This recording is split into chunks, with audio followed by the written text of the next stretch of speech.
Wherever you go, whatever you do, throw a little at it. Omax, Vest and Briefs.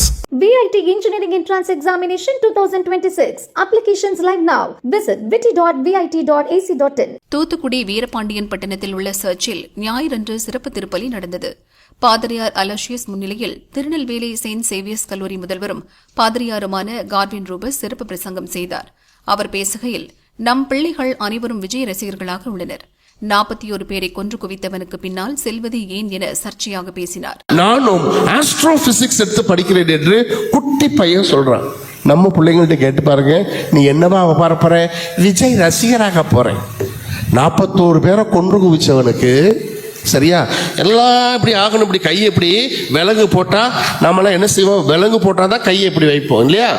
இந்த தலைவர் கையை இப்படி போட்டுக்கிறாரு, நான் ஏற்கனவே விலங்கு போட்டிருக்கேன் என்று காட்டுகின்ற அவர் பின்னால் செல்லுகின்ற கூட்டம் அதிகமாக கொண்டிருக்கிறது.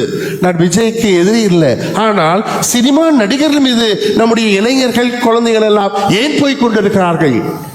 கேள்விகளை கேட்க வேண்டும். பாரம்பரியம் என்பது இன்றோடு நேற்றோடு முடிவது அல்ல. அது ரிலே ரேஸ் மாதிரி, அது தொடர்ந்து கொண்டே. பாதிரியார் கார்வின் ரூபஸ் பேச்சுக்கு எதிர்ப்பு தெரிவித்த தாவேகா தொண்டர்கள் சர்ச் பாதிரியார் அலோசியஸிடம் புகார் தெரிவித்தனர். சர்ச்சை அரசியல் மேடையாக்க வேண்டாம், பேச்சுக்கு வருத்தம் தெரிவித்து அவர் வீடியோ வெளியிட வேண்டும் என இளைஞர்கள் முறையிட்டனர். ஒரு வழக்கு சிபிஐ விசாரணையில் இருக்கும்போது மக்கள் மத்தியில் அவதூறு பரப்புவது உள்நோக்கத்துடன் செயல்படும் கிரிமினல் குற்றம் என அவர்கள் குற்றம் சாட்டினர்.